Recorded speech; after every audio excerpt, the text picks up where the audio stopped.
रामगोपाल जी, इस सवाल में इस बात को कि तमिलनाडु के नतीजे परिवारवाद और भ्रष्टाचार पर भी बड़े एक संकेत और संदेश देते हैं। जाहिर सी बात है, देखिए जो क्षेत्रीय पार्टियां होती हैं वो उपजती कैसे हैं। वो एक नेता आगे चला तो चूंकि वो क्षेत्रीय उसका एक बहुत छोटे से क्षेत्र में रहता है, तो वो अगर नहीं हुआ तो उसकी पत्नी आ जाएगी, नहीं उसका बेटा आ जाएगा। तो क्षेत्रीय पार्टियों के साथ परिवारवाद और क्षेत्रीयता आप ये देखिए बड़ी तेजी से लगे हुए हैं।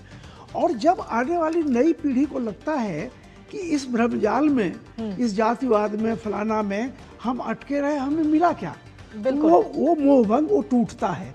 और हमेशा ये देखिए सवारी किसकी की जाती है, जिसके हाथ में ज्यादा ताकत है, जो दे सकता है वो केंद्र है। यानी विकास भी अगर किसी क्षेत्र का, राज्य का भी करेगा तो केंद्र के बिना विकास संभव नहीं है। आज की तारीख में केंद्र बहुत बड़ी भूमिका होती है।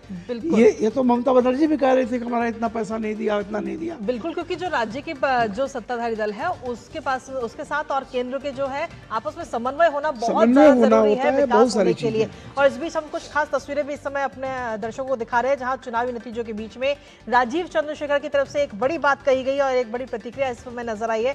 उन्होंने सीधे तौर पर कहा है कि केरल में नई शुरुआत है।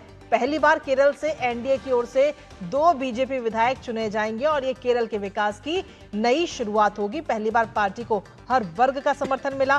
स्थानीय निकाय चुनावों में भी एनडीए को जनादेश दिया था और इस बार सीपीएम के खिलाफ मजबूत एंटी इनकम्बेंसी भी कहीं ना कहीं नजर आती है। तो ये बात, ये प्रतिक्रिया राजीव चंद्रशेखर की तरफ से इस समय नजर आई है। और रामगोपाल जी, ये महत्वपूर्ण है क्योंकि